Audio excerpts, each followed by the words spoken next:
আসসালামু আলাইকুম রহমতুল্লাহ। রাসূল সাল্লাল্লাহু আলাইহি ওয়াসাল্লাম কিয়ামতের অনেক আলামত বর্ণনা করেছেন। তার মধ্যে এটাও একটি যে কিয়ামতের পূর্বে সারা পৃথিবীতে জেনা ব্যভিচারে ভরে যাবে। আর এই জেনা ব্যভিচার ব্যাপক হওয়ার কারণে তখন পৃথিবীতে জারজ সন্তানের সংখ্যাও বেড়ে যাবে। সেই জারজ সন্তানদের মধ্যে থেকে এক জারজ সন্তান, মাসুক নামের এক জারজ সন্তান পৃথিবীর অন্যতম একজন আলেম, বাইতুল মুকাররমের খতিব হজরতুল আল্লাম আব্দুল মালিক সাহেবকে অত্যন্ত অকথ্য ভাষায় গালি দিয়েছে। এখন আপনারা বলতে পারেন, আমিও তো তাকে গালি দিয়েছি জারজ সন্তান বলে।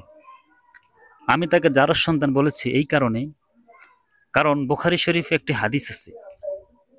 রাসূল সাল্লাল্লাহু আলাইহি ওয়াসাল্লাম, ওই দীর্ঘ হাদিসটা আপনারা পড়ে নেবেন, আমি একটু বলে দেই যে নবীদেরকে যারা গালি দেয় তারা একমাত্র জারজ সন্তানই হয়।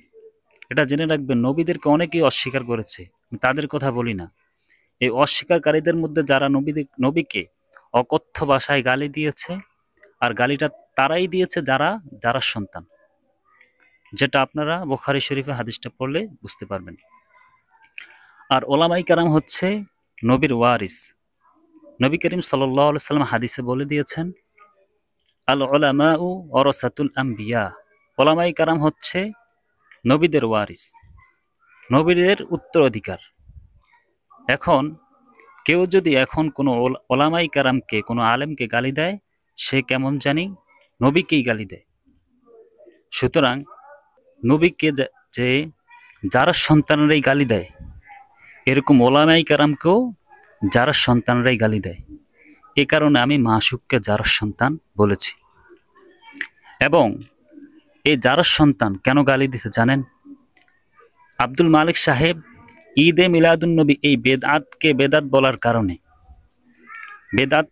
বলার কারণে সে এই বড় একজন আলেমকে এত ভয়ানক ভাষা, এত জঘন্য কুরুচিপূর্ণ ভাষায় গালি দিয়েছে।